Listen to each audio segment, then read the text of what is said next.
Shalom, selamat malam Bapak Ibu Saudara-saudara yang dikasihi Tuhan Yesus Kristus. Kita jumpa lagi dalam renungan malam.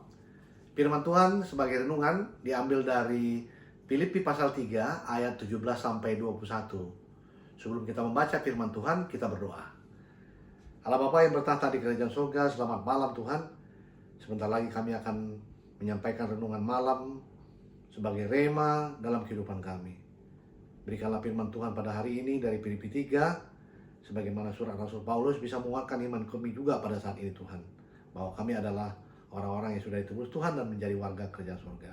Terima kasih Allah Bapa di surga, Roh Kudus Tuhan menyertai kami dalam penyampaian renungan pada malam hari ini, supaya renungan menjadi penguat iman kami orang yang percaya kepada Tuhan Yesus Kristus. Di dalam nama anak-Mu Tuhan Yesus Kristus, kami telah berdoa dan mengucap syukur. Amin. Bapak Ibu Saudara-saudara sekalian, demikianlah firman Tuhan untuk kita. Saya bacakan di bawah perikop nasihat-nasihat kepada jemaat. Saudara-saudara, ikutlah teladanku dan perhatikanlah mereka yang hidup sama seperti kami yang menjadi teladan bagimu. Sebab seperti yang telah kerap kali kukatakan kepadamu dan yang kunyatakan pula sekarang sambil menangis. Banyak orang yang hidup sebagai seteru salib Kristus. Kesudahan mereka ialah kebinasaan, ilah mereka ialah perut mereka, kemuliaan mereka ialah aib mereka.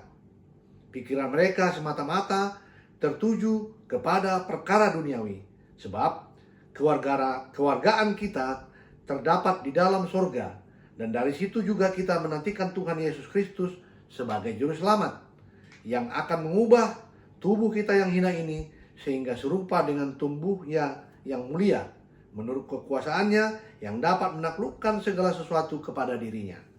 Karena itu, saudara-saudara yang kukasihi dan kurindukan, sukacitaku dan mahkotaku, berdirilah juga dengan teguh dalam Tuhan, hai saudara-saudaraku yang terkasih. Sampai sedemikian jauh firman Tuhan. Bapak Ibu yang dikasihi Tuhan Yesus Kristus, firman Tuhan pada malam hari ini kami berikan tema, kita adalah warga kerajaan surga. Kami ulangi, kita adalah warga kerajaan surga. Bapak Ibu, terima kasih sudah menonton renungan pada malam hari ini. Firman Tuhan yang menjadi rema kepada kita, menurut saya pada malam hari ini cukup terasa spesial ya. Kenapa? Karena Rasul Paulus secara langsung menyampaikan kepada jemaat Filipi bahwa setiap orang yang percaya bahwa Yesus Kristus adalah Tuhan dan Juru Selamat bagi mereka, Paulus menyatakan sebagai penguatan iman bahwa status kewargaan jemaat Filipi yang percaya sudah ada di dalam kerajaan surga, dan itu tercatat dan diakui.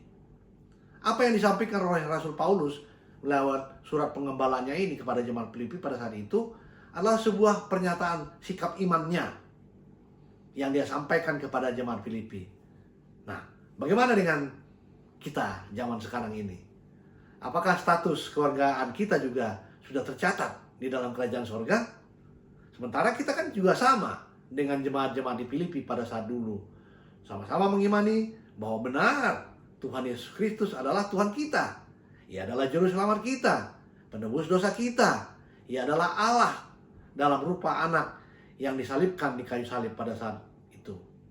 Kalau kita sudah membaca firman Tuhan pada malam hari ini, maka seharusnya kita tidak boleh lagi ragu Bapak Ibu, bahwa nama kita sudah tercatat di dalam kerajaan surga.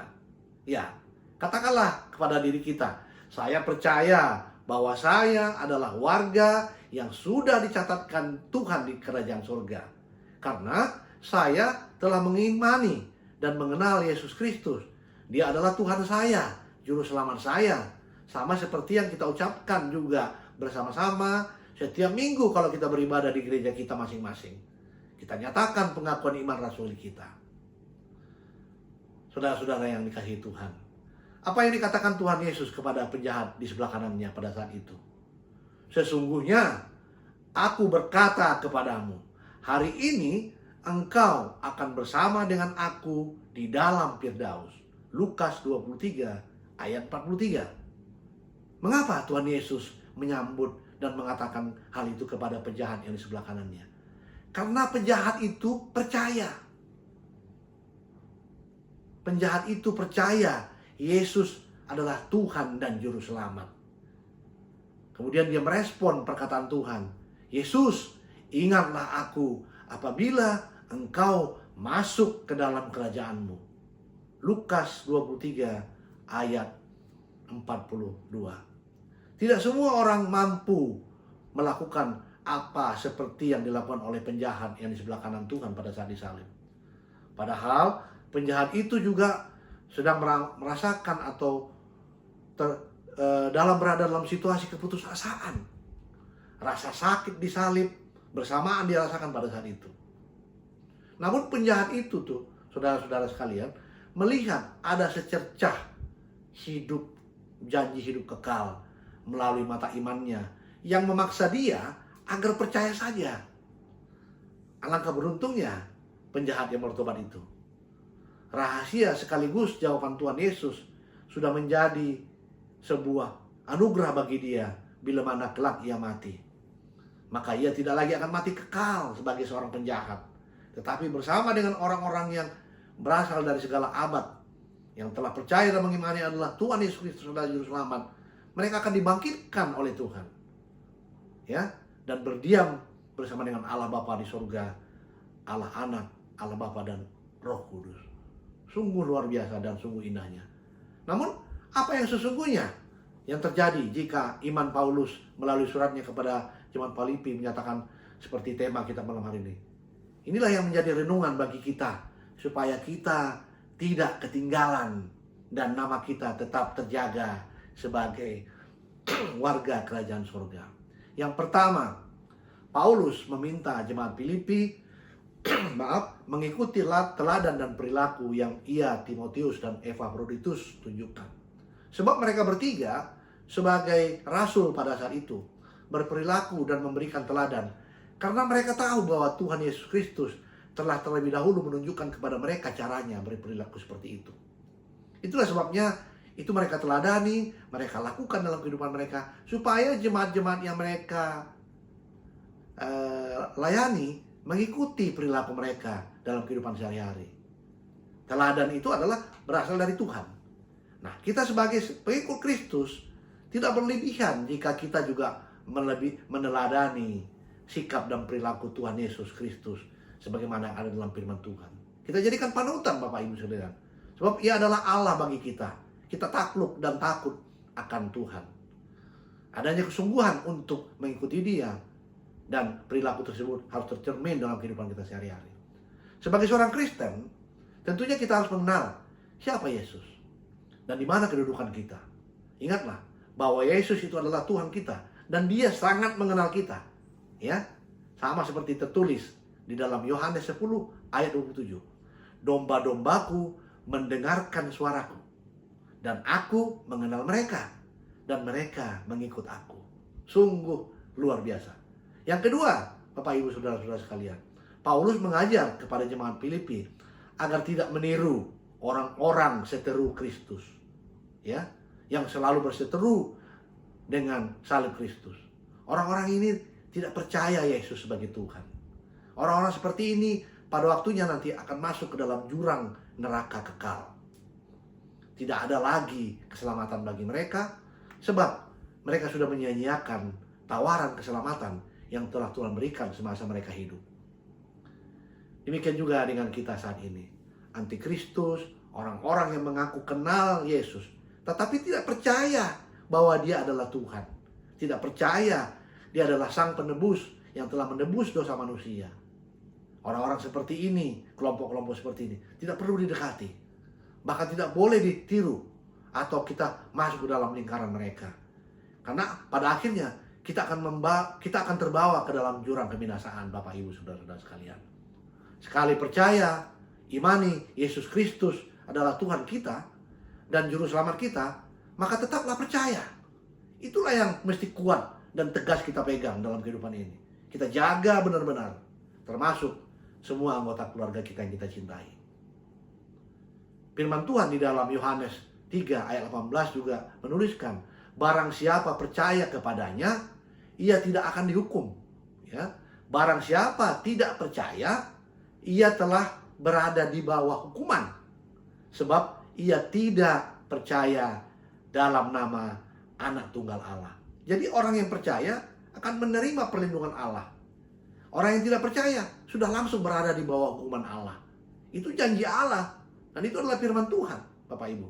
Jadi, barang siapa menolak aku dan tidak menerima perkataan-perkataanku dan perkataan-perkataan yang telah kukatakan ini, aku akan menjadi hakim bagi mereka di akhir zaman. Yohanes 12 ayat 48. Yang ketiga, yang menjadi penguat bagi kita refleksi adalah Rasul Paulus mengajari jemaat Filipi untuk tidak mengutamakan perkara-perkara yang ada di dalam dunia ini. Paulus meminta kepada mereka, jemaat-jemaat Filipi pada saat itu, harus mereka lebih fokus mengamankan status mereka sebagai orang-orang percaya, tidak mudah tergoda kepada antikristus, kepada orang-orang yang seteru kepada salib Kristus. Jadi sebuah keyakinan iman harus mereka jaga, karena mereka sudah terdaftar sebagai warga kerajaan surga. Hal ini juga sama dengan kita, saya dan Bapak Ibu yang telah mengimani bahwa Tuhan Yesus Kristus adalah Juru Selamat. Ya, Tuhan tidak melarang kita, Bapak Ibu, untuk menikmati kehidupan dunia ini dengan segala bentuknya. Karena memang semua yang diciptakan oleh Tuhan di atas permukaan langit ini, di atas bumi ini, diberikan Tuhan kepada kita untuk kita pergunakan. Tetapi kita pergunakan sesuai dengan keinginan Tuhan. Kita jangan takut kepada tawaran-tawaran dunia ini yang tidak sesuai dengan keinginan Tuhan. Tetapi selalulah kita mengingat seperti yang tertulis di dalam 1 Petrus 15 ayat 16. Tetapi hendaklah kamu menjadi kudus di dalam seluruh hidupmu, sama seperti Dia yang kudus, yang telah memanggil kamu, sebab ada tertulis, kuduslah kamu, sebab aku kudus. Jadi Tuhan itu mengajari kita, karena Dia kudus, maka kita sebagai ciptanya harus juga berperilaku hidup kudus. Apakah ini memungkinkan kita lakukan, saudara-saudara sekalian, hidup kudus dalam kehidupan saat ini? Mengapa tidak? Pasti bisa. Caranya, teladanilah semua perilaku dan semua ajaran-ajaran yang telah dinyatakan oleh Tuhan. Kita baca firman Tuhan, banyak tulisan-tulisan yang mengajari kita supaya kita bisa berperilaku kudus. Rajinlah membaca firman Tuhan, dengar-dengaran akan firman Tuhan. Kita berdoa minta pertolongan Tuhan supaya kita bisa mengetahui apa yang disukai oleh Tuhan dan tidak disukai Tuhan. Jauhilah dosa. Hal yang lain juga yang bisa kita pelajari adalah supaya kita bisa hidup kudus. Karena kita adalah waris kerajaan surga. Praktekkanlah semua buah-buah roh dalam kehidupan kita. Sebagaimana yang tertulis di Galatia 5 ayat 22-23. Yang pertama adalah adanya kasih dalam hidup kita. Sukacita, damai sejahtera, kesabaran, kemurahan, kebaikan, kesetiaan, kelemah lembutan, dan penguasaan diri. Bapak, Ibu, Saudara yang dikasihi Tuhan Yesus Kristus, camkanlah itu dalam hati kita, agar catatan nama kita di kerajaan surga, bahwa kita telah mengimani bahwa Yesus Kristus adalah Tuhan dan Juru Selamat kita, sudah ada tertulis dan terjaga dengan baik.